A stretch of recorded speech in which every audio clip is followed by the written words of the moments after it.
వర్షాకాలం వచ్చిందంటే చాలు ఆ గెడ్డ చింతలను తెచ్చిపెడుతుంది. అందుకే దాన్ని చింతగెడ్డ అని అన్నారు. విజయనగరం జిల్లా రాజాం నియోజకవర్గంలో చింతగెడ్డ పొంగి పొర్లటంతో కంచరాం, ఆగూరు గ్రామాల మధ్య సంబంధాలు తెగిపోయాయి. వాహనాల రాకపోకలు ఆగిపోయాయి. ఆ మార్గం గుండా ఎవరు ప్రయాణించకుండా పోలీసులు చర్యలు చేపట్టారు. విజయనగరం జిల్లా రాజాం మండలం కంచరాం గ్రామం నుండి ఆగూరు గ్రామం వెళ్లే ప్రధాన రహదారిపై వరద నీరు ప్రవహిస్తూ భయభ్రాంతులకు గురిచేస్తుంది. చింతగెడ్డ వాగు ఉప్పొంగడంతో సుమారు కంచరాం, ఆగూరు గ్రామాల మధ్య రహదారిపై వరద నీరు ప్రవహిస్తుంది.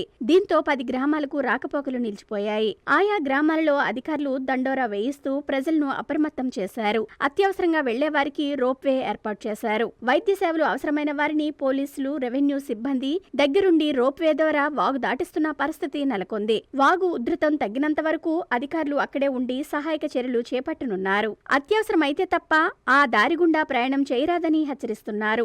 ఎగువ ప్రాంతంలో భారీగా వర్షం కురవటంతో ఈ పరిస్థితి తలెత్తిందని అధికారులు చెబుతున్నారు.